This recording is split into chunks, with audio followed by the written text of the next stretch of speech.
But I'll put one thing to you, Minister, one thing that I worked very diligently on within your department when I was there, and that was to try and put all government services online and have them available online. And I think with COVID-19 and with the lockdown that we've seen earlier in the year, the lockdown that we've seen on a county basis and potentially here in Dublin later this week, it is important that people have access to government services and do not have to rely on an office-based service which can be shut down. Now, one of the problems with this so-called mechanism that's being used of online services at the moment is that there's a failure to acknowledge that there's a cohort of the population that will never use technology. And because they don't use technology, they are being excluded. And if we take the issue of motor tax, we had all the motor tax offices closed down around the country as a result of the lockdown. The likelihood is from next week this will happen in the city of Dublin again. And if you don't have an email address, you cannot get motor tax in this country at present. Now, there's absolutely no reason that if a person does not have the IT literacy or does not want to use the online version, that they should not be able to go into their local post office and the postmaster or postmistress do that transaction for them. Now, there is a government decision that has been made, committed to put that offline government business through the post office network, but sadly, since I left office, that has not been implemented, and it's now on your desk, Minister Ryan.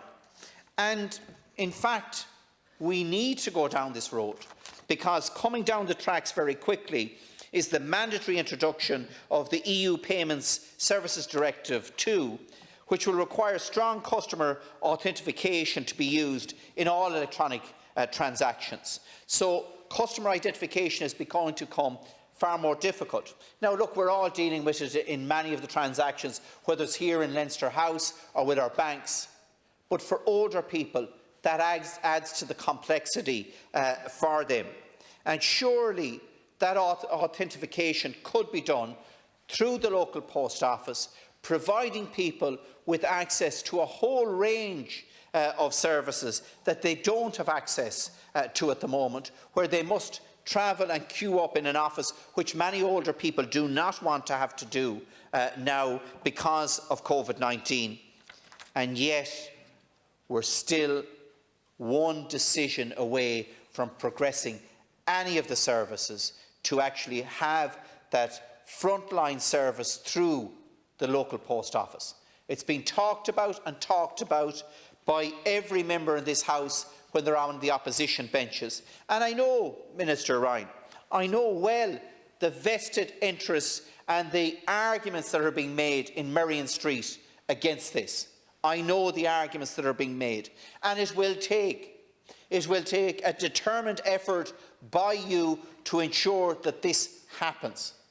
But if we're serious about having transactions online, if we're serious about encouraging people not to be queuing up in offices, if we're serious about people not having to travel long distances to avail of services, then we need to lead by example and put these particular services in place through the local post office network for people that cannot avail of those services online because they don't happen to have an email at the moment, or in the not too distant future don't happen to have or use a smartphone in tandem with their email. And they should not be excluded from these online services, and they should not be excluded from the additional discounts that are available to people in terms of electricity and broadband and phone if they go for an application